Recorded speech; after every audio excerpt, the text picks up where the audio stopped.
みんな、こんにちはなのだ。動画のナビゲーター、ずんだもんなのだ。今日も世界のホットなニュースを、ずんだもんが元気いっ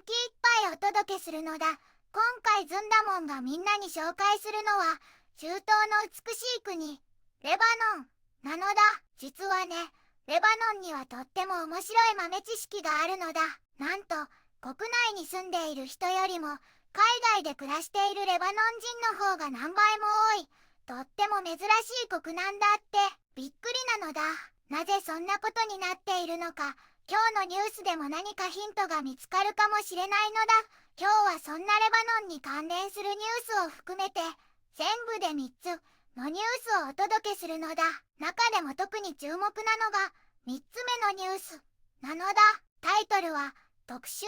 私たちを消滅させることが目的だった。シリア最後のユダヤ人たちの足跡を追うという記事なのだ。これは半世紀以上もの間、シリアのアサド政権に人質にされてきたユダヤ人コミュニティの物語なのだ。政権が崩壊して、ようやく解放の喜びを味わっているけれど、その裏には深い傷跡が残っていて、すべてを再建しなければならない厳しい現実があるのだ。特に74歳のエイド・サマントフさんは、長年の恐怖から解放されて、モアブ・イブラヒムを恐れる必要がなくなったと、喜びを隠せないのだって。自由にイスラエル首相を称賛したり、家族と電話したり、信仰を公言できるようになった彼の喜びが、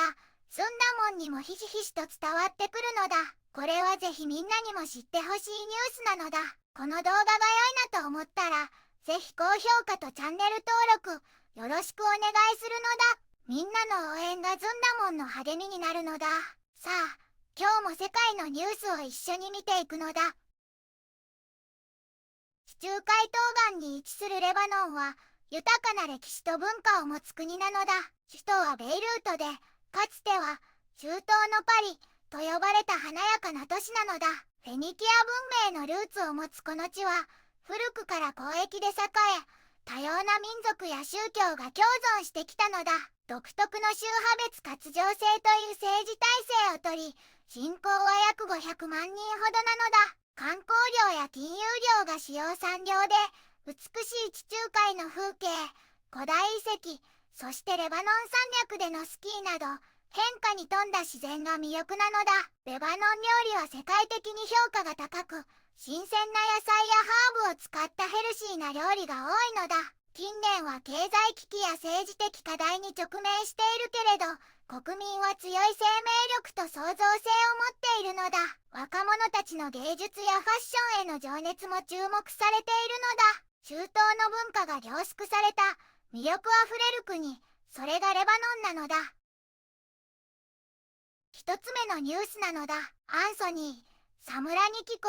ベイルートが立ち止まる中、テルアビブは動くという記事なのだ。ベイルート上空をドローンが飛んでるのだ。これはヒズボラを武装解除しないとイスラエルが動くぞっていうメッセージなのだ。さらにレバノンを救う唯一の道はイスラエルとの関係正常化だって言われてるのだ。レバノンのヒズボラ武装解除の意思は真剣に受け取られてないから、イスラエルとの停戦から約1年経ってもワシントンやテルアビブはレバノンにアブラハム合意への参加を強く求めてるのだ。首相は孤立して明確な戦略がないままだから、現状は内戦かイスラエルの攻撃かの二択状態なのだ。ヒズボラの武装解除とイスラエルとの正常化は深く関連してるのに、レバノンは武装解除が進まないせいで、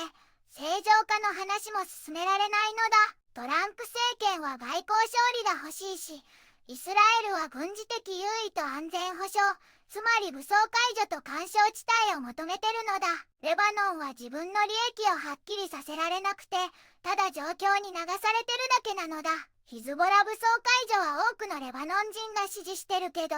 イスラエルとの正常化は外部から押し付けられてる上に、国民の意見もまとまってないのだ。レバノンは冷静に国益を考えるべきで、今の欺瞞的な対応は自分たちにとって不利になるだけなのだ。二つ目のニュースなのだ。なぜイスラエルのドローンはベイルート上空を絶えず低空飛行するのかという記事なのだ。最近、月曜の朝からイスラエル軍のドローンがレバノンのベイルートとその南方の空をずっと低く飛び回っているのだ。住民の人たちはとっても不安がっているのだ。去年の秋に66日間もドローンに空を侵された戦争がまた始まるんじゃないかって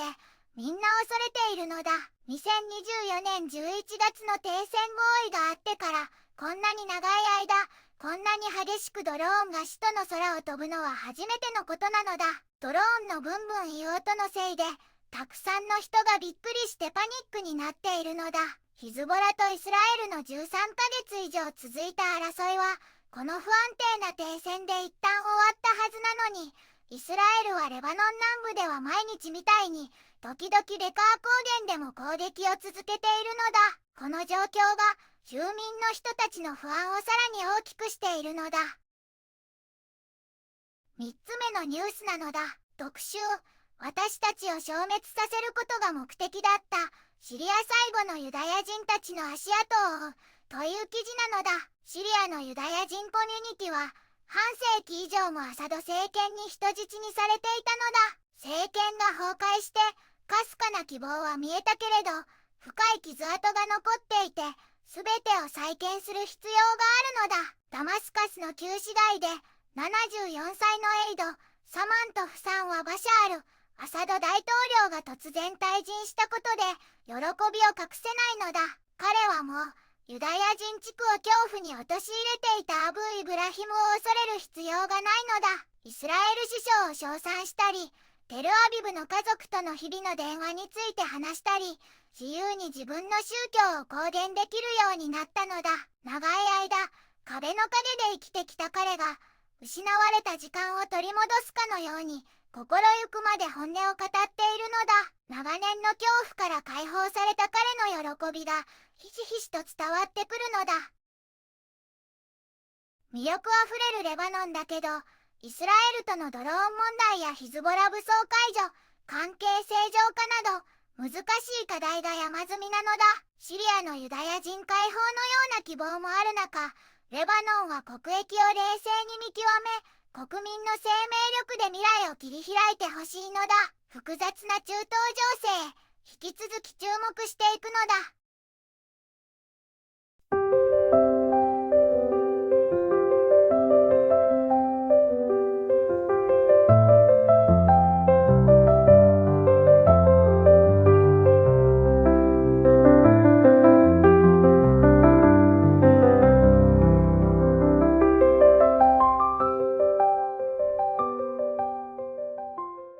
こんにちはなのだ。この番組では世界のあまり知られていない国や地域からちょっと不思議でちょっと感動するニュースをお届けするのだ。日本ではあまり話題にならないけど世界には僕たちが知らないままの出来事や優しさや驚きに満ちた物語がたくさんあるのだよ。テレビでもネットでもあまり見かけないけれど本当はもっと伝えられるべき小さな世界の声、そんな声を僕と一緒に見つけに行くのだ。さあ、一緒に知られざる世界の旅を始めるのだ。